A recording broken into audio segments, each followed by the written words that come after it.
Chiefs country. Some people just never learn. This guy Skip Bayless is something else.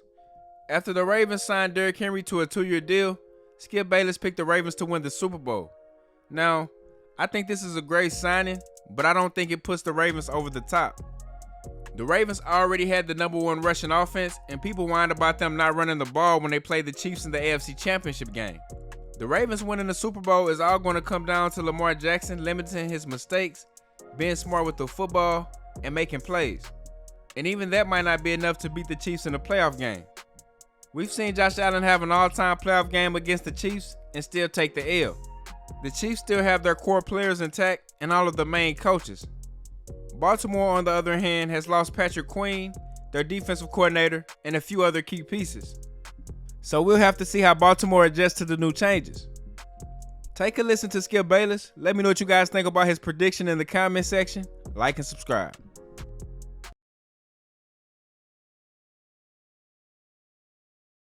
This just hit me right between the eyes. This was a win the Super Bowl move for the Baltimore Ravens. I'm going to go right out on the end of the limb and pick them to win next year's Super Bowl because this still young man, I know he's 30, but he's young-bodied to me. Yeah. Because he's freakish. I don't know that I've ever seen anything quite like Derrick Henry. He is shattering the running back mold because you shouldn't be able to do it into your throat. I know Emmett did it, but he was like 5'9", 200, and ducked and darted and sort of ran from contact, avoided contact. This man is running through contact because he is a huge human being. And I know, as you point out there's a little decline because he is still human, but even at 30, he's a difference maker. And he is in now the perfect spot with a quarterback who can run the read option like no other. And you brought up Keaton Mitchell. You want to talk about thunder and lightning. I mean, Keaton Mitchell did run 4.37, and I'm going to assume he can come off 100% off his ACL. But when I saw 4.37, he'll run 4.42. Okay, gotcha.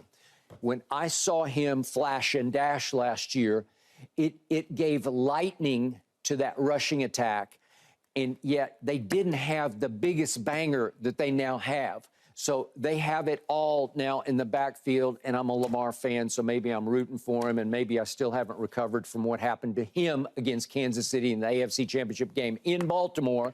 But I'm going to pick them because this is the kind of move that you make during a free agent period where you strike while the iron is glowing hot right in front of you, and you do it on a deal. Again, he gets $9 million guaranteed only this year. Keyshawn, it's just not a lot of money by today's standards. With that cap going up and up and up, to me, this is a steal of a deal for a man who has proven at the highest level against the Kansas City Chiefs in a playoff game that he can be virtually unstoppable. Now, if you get behind, you got to, he's not a catch-up artist. You're going to have to lean on Lamar to do that, but you don't want to get behind Kansas City. You don't want to let Mahomes start just playing catch with Travis Kelce the way they did in the first half at Baltimore and get behind, I think it was 19-9 at halftime. You don't want to do that. But the point is,